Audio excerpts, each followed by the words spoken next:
दो हंसों की कहानी। बहुत पुरानी बात है। हिमालय में प्रसिद्ध मानस नाम की झील थी।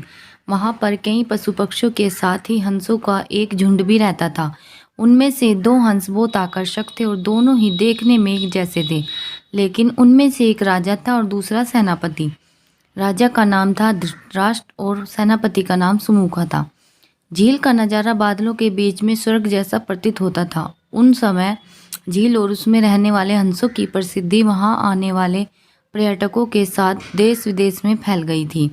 वहां का गुणगान कई कवियों ने अपनी कविताओं में भी किया था, जिससे प्रभावित होकर वाराणसी के राजा को वह नज़ारा देखने की इच्छा हुई।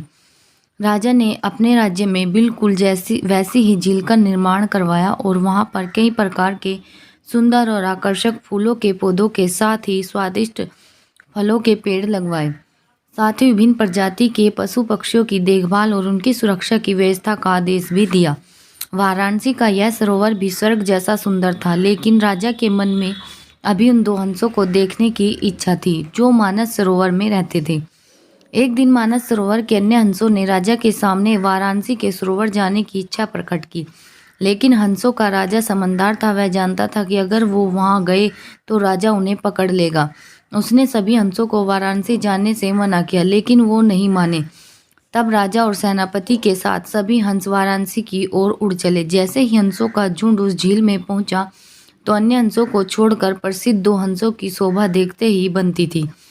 सोने की तरह चमकती उनकी चोंच, सोने की तरह ही नजर आते उनके पैर और बादलों से भी ज्यादा सफेद उनके पंख हर किसी को अपनी ओर आकर्षित कर रहे थे। हंसों के पहुंचने की खबर राजा को दी गई। उसने हंसों को पकड़ने की युक्ति सोची और एक रात जब सब सो गए तो उन हंसों को पकड़ने के लिए जाल बिछाया गया। अगले दिन जब हंसों का राजा जागा और भ्रमण पर निकला तो वह जाल में फंस गया।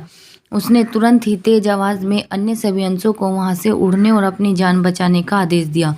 अन्य सभी हंस उड़ गए, लेकिन उसका सेनापति सुमुखा अपने स्वामी को फंसा देखकर उसे बचाने के लिए वहीं रुक गया। इस बीच हंस को पकड़ने के लिए सैनिक वहां आ गया। उसने देखा कि हंसों का राजा जाल में फंसा हुआ है और दूसरा राजा को बचाने के लिए वहां खड़ा हुआ है। हंस की स्वामी भक्ति देखकर सैनिक बहुत प्रभावित हुआ और उसने हंसों के राजा को छोड़ दिया।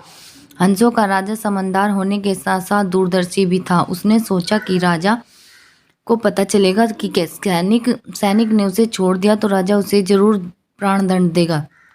तब उसने सैनिक से कहा कि आप हमें अपने राजा के पास ले चले। यह सुनकर सैनिक उन्हें अपने साथ राज दरबार में ले गया। दोनों हंस सैनिक के कंधे पर बैठे थे।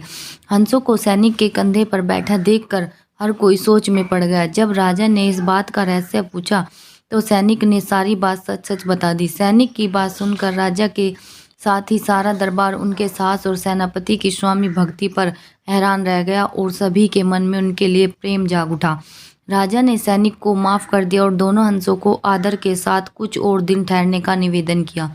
हंस ने राजा का निवेदन स्वीकार किया और कुछ दिन वहां रुककर वापस मानस झील चले गए। कहानी से हमें यह शिक्षा मिलती है कि किसी भी परिस्थिति में हमें अपनों का साथ नहीं छोड़ना चाहिए। सुख में तो हमेशा सब साथ देते हैं, लेकिन जो दुख में अपने साथ खड़ा हो वही सच्चा मित्र होता है। आपको हमारी कहानी कैसी लगी हमें कमेंट करके ज़रूर बताना। धन्यवाद दोस्तों।